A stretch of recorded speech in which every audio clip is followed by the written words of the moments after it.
ఈ నల్లని రాలలో ఏ కన్నులు దాగెనో, ఈ గుండెల మాటున ఏ బండలు మ్రోగునో. ఓ ఈ నల్లని రాలలో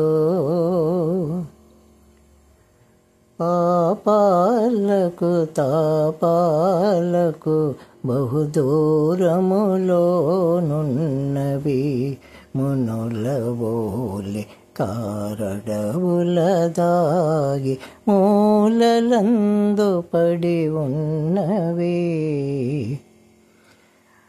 పైన కఠినమనిపించును, లోన వెన్న కనిపించును,